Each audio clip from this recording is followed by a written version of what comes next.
and welcome back to Casual Climbers, the podcast by and for beginning hikers. I'm your host, Donna Patrick, and alongside me is my husband and adventure buddy, Roy. Good morning. Good morning, Roy. So in this podcast, we provide you with tips, tricks, and reviews of some of the many hiking trails in the Blue Ridge Mountains region. Now, we may be unfit hikers, but we love the outdoors, and we want to share our experiences with you. In this week's Trail Snacks episode, we head back to the Nantahala National Forest and discuss a nice short waterfall hike, Alarka Creek Falls. What do you say, Donna? Ready to get started? Let's go. So here's the Alarka Creek Falls Trail by the numbers. The distance is 0.9 miles there and back. The time it took us was 42 minutes. 38 minutes of that was moving time. The lowest point was 3,239 feet. The highest point was 3,527 feet, so that's a 288-foot elevation change. The friendliness, pets are allowed, but it's not at all mobility friendly. No, talking about the end where it's boulder climbing especially, but the whole way, there were probably downed trees that you had to climb over. Or around. Or under or around. Yeah. Probably every 50 feet. It was pretty bad. It was beautiful, though. It was a beautiful trail, and if you wanted to hike into this with a picnic basket, not very far in, you can get to, like, beside the creek.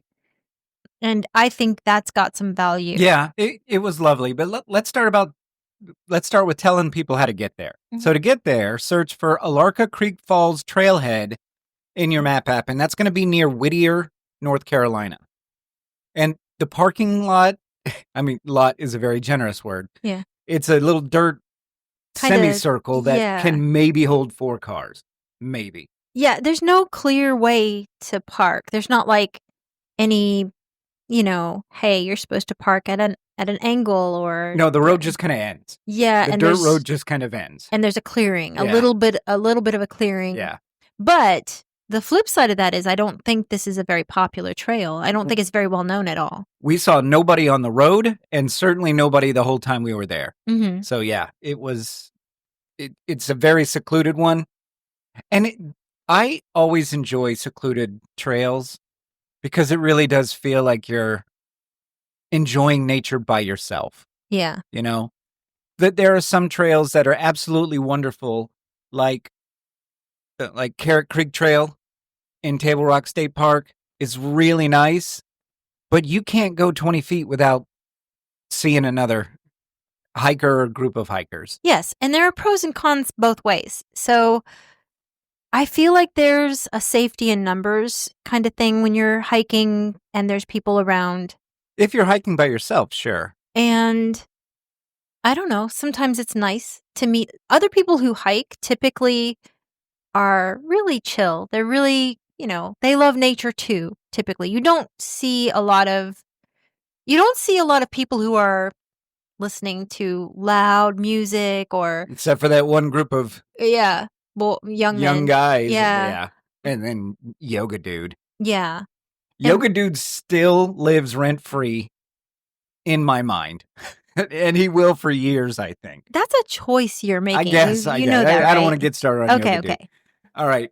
Yeah, the trail. So, as we alluded to earlier, the trail follows Alarka Creek all the way up to the falls. And Alarka Creek it's beautiful. Yeah. It is a beautiful creek. There are tons and tons of small cascades, waterfalls, babbles. It's really wonderful to just walk alongside it. And you can hear it the entire time. Yeah. From the time you get out of your car in the parking area, up until the waterfall and back, you can hear the creek running by you. I don't know if you can actually ever safely put your feet in the water. What would you say to that? There was access to the water if you need to fill up your water bladder, but there was a couple spots where you could somewhat easily get in. But it is so rocky of a creek. Like, there were not any deep spots that we saw. It was rocky, water going over a rocky bed. Which means slippery, typically. Slippery, and, you take a wrong step and the rock moves and you're twisting your ankle. Yeah. Yeah.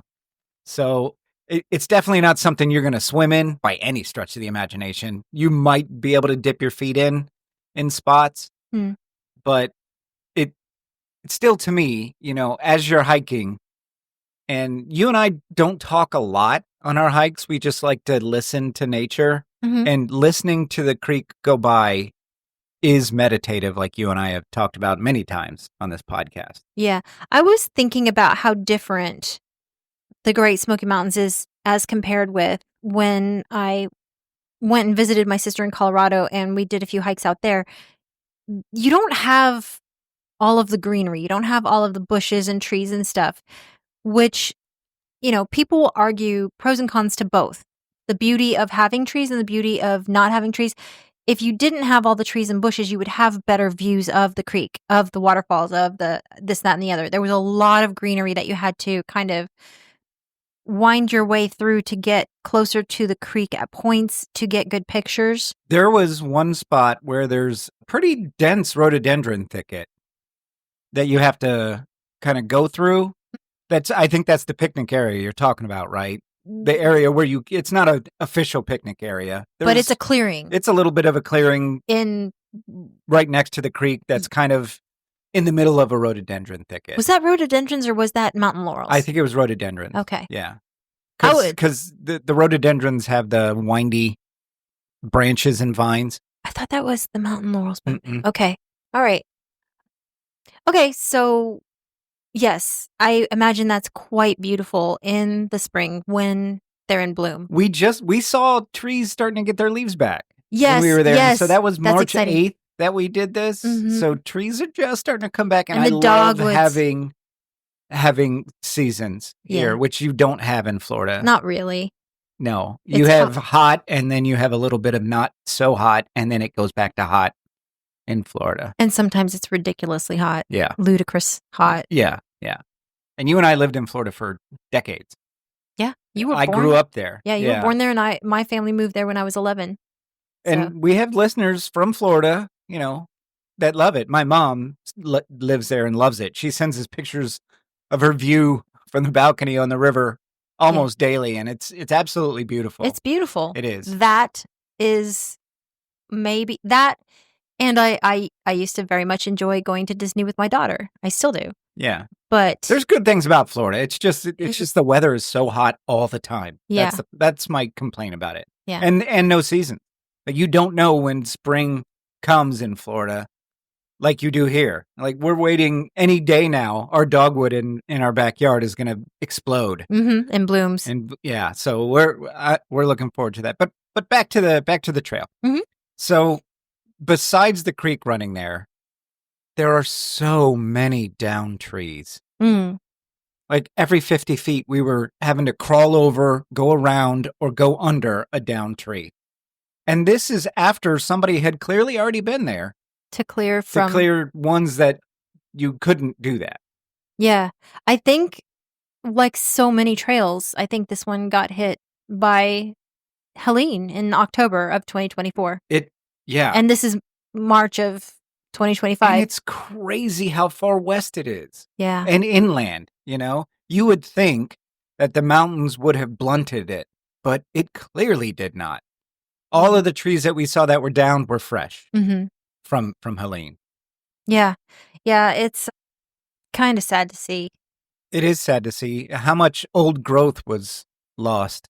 It's sad. So the trail itself, if you look on it on All Trails, and I highly recommend it because the map on All Trails will not only get you to the parking area, but it'll also help you along the way. The trail is not terribly difficult to navigate, but it does help you. It's basically a steady 30-degree incline up, 30-degree incline down, but because it's fairly, I found it to be probably close to a piece of cake. Except for climbing over and around trees. Yeah. And then at the very end, climbing over rocks to get slightly closer. Yes. Climbing the rocks in the last 10 feet? No, it was probably maybe Yeah. Under a tenth of a mile. Yeah. To get to a good viewing spot of the waterfall, you are climbing over rocks. Yeah. Big boulders. Yeah. And that is sketchy. And we could have gone farther, but it did not look safe. Yeah, it didn't feel safe. No, because those boulders are jagged, and it's not like it's just flat, smooth boulders that you can climb over. These were jagged and jumbled. And wobbly. Some of them were very wobbly. Yeah. So, yeah. So we just skip the, I mean, we got a good view of it. Yeah. And the waterfall itself is really quite tall. Yes. And you can only see the height of it, the apex of the waterfall, a tiny bit through the trees, because this is one of those waterfalls that kind of makes a 90-degree turn. Uh-huh. So when you're at the terminus of the trail itself, the waterfall is actually up beyond it and to the right. And you can see the top of the waterfall through the trees from the terminus of the hike. And then there's a smaller one that Donald put pictures on Instagram of that's still 30 feet that cascades down right there at the terminus. But you could go around and see the waterfall, but it's one of those where the landscape and the trees really prevent you from getting a clear view of the waterfall itself. Yeah. Yeah. It's beautiful. I'm glad we did it, but I don't know how much I'm going to recommend this one. I mean, what do you think? There are so many better waterfall hikes where you can get a true view of the waterfall. I would recommend this as a short creek hike. Sure. But yeah, don't look forward to too much beautiful waterfall at the end. Right. My caveat would be if you're near Whittier, North Carolina, or in Nantahala National Forest and you want to kill an hour, it's a great hike for an hour. Well, but you're not going to see a spectacular, breathtaking waterfall like you would on some other hikes. Yeah. And we only had 38 minutes of moving time. I did have to catch my breath at one point. And there's no benches, but because of all the downed trees, I did make plenty of places. Yeah. To sit. Yeah. There were a couple of downed trees that made really nice benches. Yeah. There was only one, thankfully, that we had to go under. Yeah. And I had my backpack on. That made it a little challenging. And okay, so we went under it, but thankfully we didn't have to actually crawl on our hands and knees. No, you just had to kind of bend down pretty far, though. Yeah. At the knees and waist to get under it. But it's doable. Yeah. Clearly. You and I did it. So in my younger years, I might have been able to do that. What's that game where they keep lowering the bar and you go under? There's a song. Oh. Limbo. Yes. Yeah, Limbo. Yeah. My dad was like a limbo champion. Was he really? He was. Yeah. We had pictures in the album growing up back when picture albums were a thing of him getting like really close 14 inches down from the ground. He was really little. I don't know how he did it, probably. I won a limbo competition when I was like 14 years old. It was very unofficial. It was just a group of us friends getting together and lowering the bar. Yeah. And I was so close to the ground. My hair was dragging the ground. And yeah, that one time in my life, I cannot even remotely, like if I get on the ground now, I've got to find a way up, like find a piece of There's no way I'm doing a limbo now. unless the limbo thing is like 4 feet off the ground. I could probably do it, but I'm not doing anything lower than Yeah. But he was a grown adult. He was in his 20s, late 20s. That's incredible. In this photo. Yeah, it was impressive. So I definitely didn't inherit that gene. I'm not as flexible. But yeah, overall, I would say it's a nice hike. You're not going to get the best view of the waterfall, but the creek itself is really gorgeous. Mm. So for an hour of your time, if you want a picnic, this is a great place. Yeah. Picnic by a creek. By yourself. Yeah. Because chances are you're going to be very secluded. Yeah. We didn't see any animals. Nope. No animals, no people. Yeah. So we had it to ourselves. We're before bug season, so I don't know. I kind of worry a little bit about all of these down trees and all of these disrupted, perhaps like beehives, coming into bug season after, the 2024 October Helene. It might be interesting to find out how the bees, the wasps, the hornets, the things that freak me out, how close to the trails are they going to be? How upset are they going to be about having their home disrupted? I don't know how these bugs work, but I would think by this time they probably would have found more. have figured it out and rebuilt. But I think these downed trees are going to provide good places. Habitats for the burrowing bugs. And possibly snakes. Maybe snakes. Maybe. Yeah. So I don't know. Poles. We haven't gone a full season. Hiking poles, guys. Yeah, definitely bring your hiking poles. Either way, it's sad to see so many down trees. Yeah.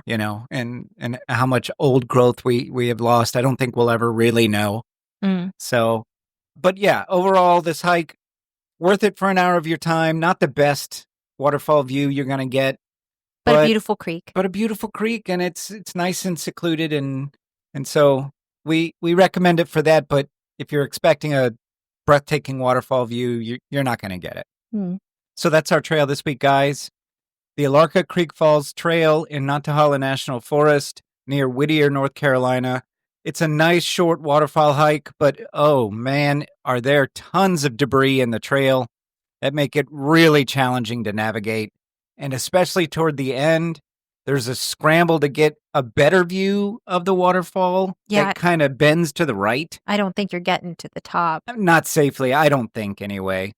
But it's okay because along the way, the Alarka Creek is on your right-hand side the whole way up and on your left the whole way down, and there's tons of small waterfalls and cascades along the way to enjoy. So thank you so much for listening. Please like and subscribe to us in whatever podcast app you use, and be sure to leave us a review because that's how our show grows. Feel free to check out our trail photos at casualclimbers.com or on Instagram at Casual Climbers Podcast.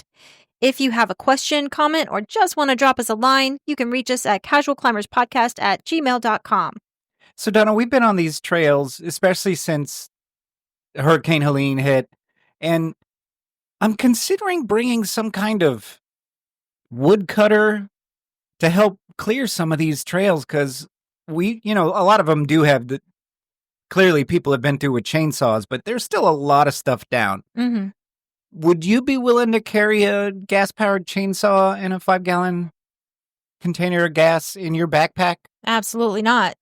No? No, in no way, shape, or form. We are unfit hikers. Did you not listen? It's kind of in their title. Yeah. But let's talk. Let's just talk about it. Okay, we can talk. All right. It doesn't have to be big. Uh-huh. Maybe, I don't know, 3-4 feet chainsaw. We just can talk. We'll strap it to your belt. We'll strap it. I'm going to go on Amazon and see if I can find something to strap to your belt. I don't think this is going to work. I think it's going to work. It'll be great. It'll be great.